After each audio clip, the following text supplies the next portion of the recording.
Hello दोस्तों, उम्मीद है आप सब ठीक होंगे। आज का ये वीडियो किसी आम ब्लॉग की तरह नहीं है। ज़िंदगी में कभी-कभी ऐसा वक्त आता है जब सब कुछ ठीक चल रहा होता है और अचानक कुछ ऐसा हो जाता है जो हमें अंदर तक झकझोर देता है। पिछले कुछ घंटे हमारे परिवार के लिए इतने भारी रहे हैं। अचानक आधी रात को अनाया की तबीयत इतना ज़्यादा ख़राब हो गया कि हमें हॉस्पिटल तुरंत लेकर भागना पड़ा। क्या हुआ, कैसे हुआ, सब कुछ बताते हैं। बने रहिए इस वीडियो के साथ अंत तक। दरअसल सब कुछ अचानक शुरू हुआ। अनाया बिल्कुल ठीक से खेल रही थी, लेकिन अचानक उसे ऐसा तेज़ बुखार आया जो हमने सोचा भी नहीं था कि ऐसा हो जाएगा।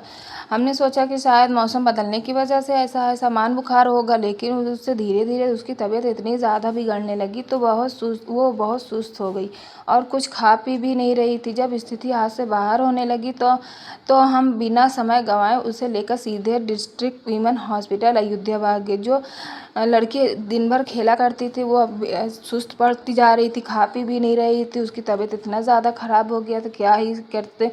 तुरंत बिना सोचे समझे हम तुरंत लेकर हॉस्पिटल भागे। अस्पताल पहुंचते ही डॉक्टर ने तुरंत उसे चेक किया। एक माँ पिता के लिए अपने छोटे से बच्चे के नन्हे हाथों में ड्रिप IV फ्लूइड लगते देखना कितना दर्दनाक होता है, ये तो मैं शब्दों में बयान नहीं कर सकती, क्योंकि जिसके पर गुजरता है वही जान सकता है।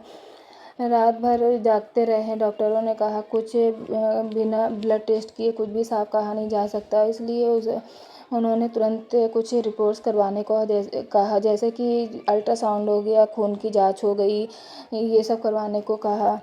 सुबह जब रिपोर्ट्स आई तो हमारी चिंता और बढ़ गई। कंप्लीट ब्लड काउंट, CBC में कुछ चीज़ें ऊपर नीचे थी, लेकिन सबसे ज़्यादा परेशान करने वाली बात थी जो CRP, सी रिएक्टिव प्रोटीन की रिपोर्ट। समान तौर पर ये बहुत कम होना चाहिए, 0.6 mg, लेकिन अनाया की रिपोर्ट्स में ये 24.31 आया। डॉक्टर ने समझाया कि इसका मतलब शरीर में कहीं ना कहीं गंभीर इन्फेक्शन है।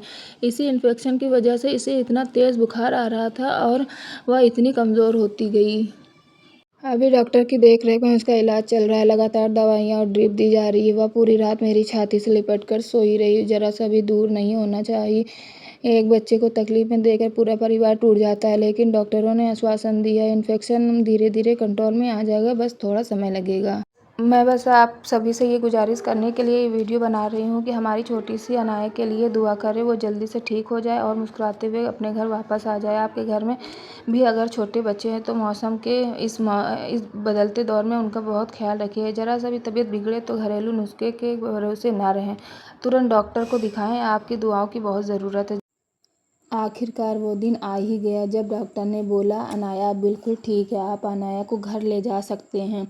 थोड़ी मेडिसिन लिख देता हूँ जो उसे सुबह शाम देते रहिएगा और 3 दिन बाद लाकर फिर से दिखा लीजिएगा।